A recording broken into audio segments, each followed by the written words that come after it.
Shortly after the election result, we spoke to James Delingpole, who is another great friend of this show. He was the one who basically told us all about Clive James, that he was a climate change denier, and also James has been there outing the climate change event down in Madrid there. But here we spoke moments after the election result came through. Have a listen.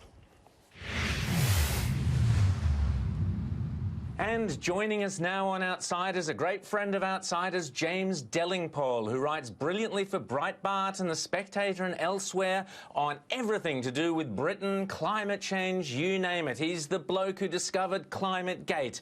Welcome back to Outsiders on this magnificent Conservative victory, James Delingpole. James, how are you? Good day, mate. I'm really glad to be back on Outsiders in this moment of glorious victory. Now, Boris Johnson has won. You've been up celebrating, partying, presumably. Give us your thoughts on the election. Did you pick that it would be such a decisive win for the Tories? And what does this mean for Brexit? And also, what does it mean for Nigel Farage? Well, first of all, in all modesty, I did predict all along it was going to be a big Conservative win. Excellent. I predicted 50 to 60 seat majority, but it's even bigger than that. I'm not sure that anyone was really confident it was going to be that big, because of course the alternative was so utterly terrifying. We were going to get an anti-Semitic, terrorist-supporting Marxist tyranny.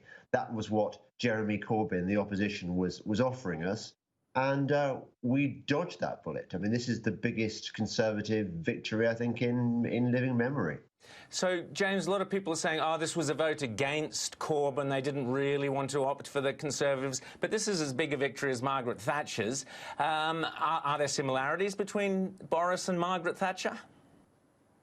I must admit, not wanting to rain on my own parade at the moment, because obviously I'm basically happy that we dodged the Marxist bullet, but I am slightly worried about how sound Boris is. He's certainly no Margaret Thatcher, and he did campaign using that awful phrase, one nation Tory, which smacked to me, and I think smacks to most people at the Thatcherite wing of the Conservative Party, as kind of Tony Blair Mark II. Or Mark III, I suppose, because David Cameron was Mark II.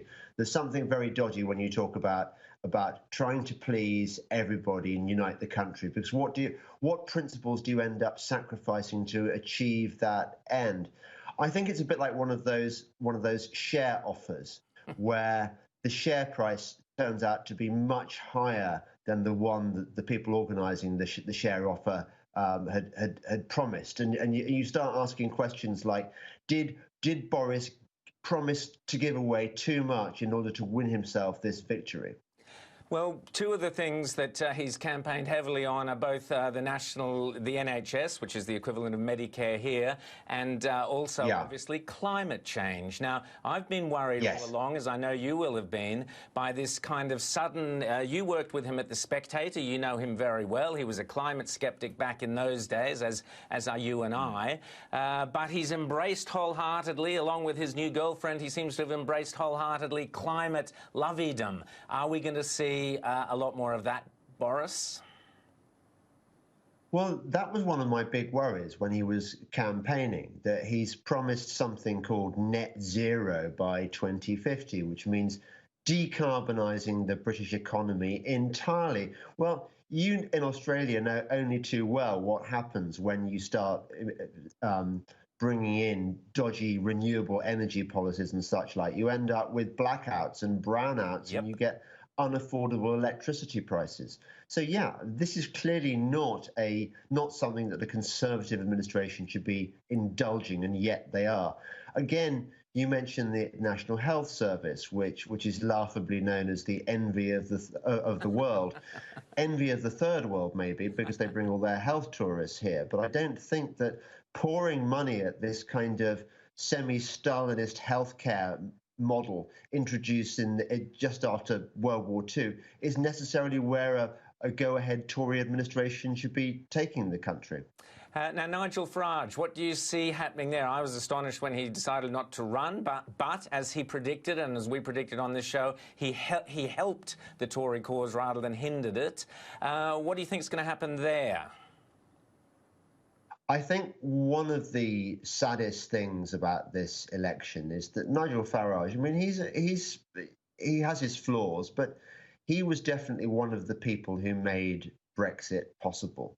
And now he's going to leave the country, not exactly with his tail between his legs. I understand he's going to go to America to seek his fortune there. That's the rumour anyway. I'm not sure there's much left for him to do in British politics now, because he campaigned for Brexit, and now we've got, well, we're told we're going to get Brexit. We're told that Boris's deal is the real thing. Let's see if we're right and Farage is wrong, because Farage said, I don't trust Boris. Yes, but, he said Boris at least has a big majority to play with now. He does, so hopefully he will pull it off, but let's wait and see. Now, James, you did a trip over to Madrid, to COP25, to the climate change conference. Yeah. You did a brilliant little film, which people can find on YouTube for Breitbart, where you looked at you looked at the fact that this conference is miles out of Madrid in some wasteland of a trading estate. I don't know if you bumped into Greta Thunberg, but our environment and energy minister, Angus Taylor, is over there being hounded because we want to use our carry-on over credits and this sort of stuff. What did you make of Madrid and COP25, James Delingpole? Well, I was very lucky, Ran. I wasn't allowed into the COP25 conference, so I had to go to the alternative conference down the road, being staged by a handful of skeptics. But skeptics, as you know, are much better informed and often have much better quality scientists at their disposal. So I met a guy called Will Happer, Professor Will Happer of Princeton University. He's one of the world's most eminent physicists. And he put me right. He said, look, there is just no evidence that, I say put me right, I knew this already, but it's good to have it confirmed by a top-level scientist. He said, basically, it's a scam. There is no evidence for catastrophic man-made global warming. So it does seem bananas that we are spending, maybe $1.5 trillion a year plus, diverting economic resources on this pointless boondoggle, which just makes crony capitalists richer and the rest of us poorer. Absolutely, and it will amuse you, James, that here in Australia, where we've had massive bushfires because the Greens, who dominate most of our local councils and authorities, government authorities and so on, hard lefties, they for 20 years haven't burnt off the bush, which is what the Aborigines used to do to keep the undergrowth from dead undergrowth from building up into fuel.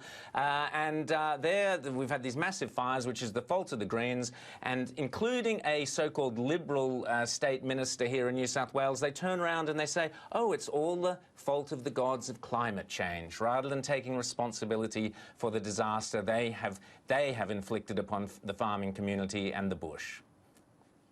Does that surprise you? It's long bothered me.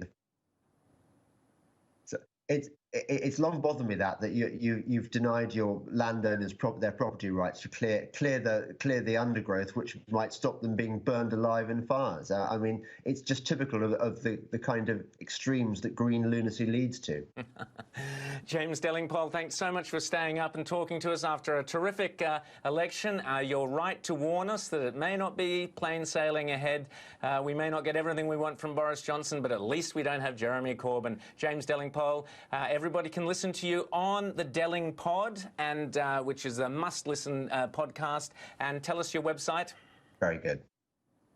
My website is dellingpoleworld.com. Yeah, and you're right, Ron. My Delingpod is really, really good. I think every Australian should find room for it in their life. Absolutely. James Delingpole, thanks so much for being on Outsiders. We'll talk to you. Have a very Merry Christmas. Cheers, mate.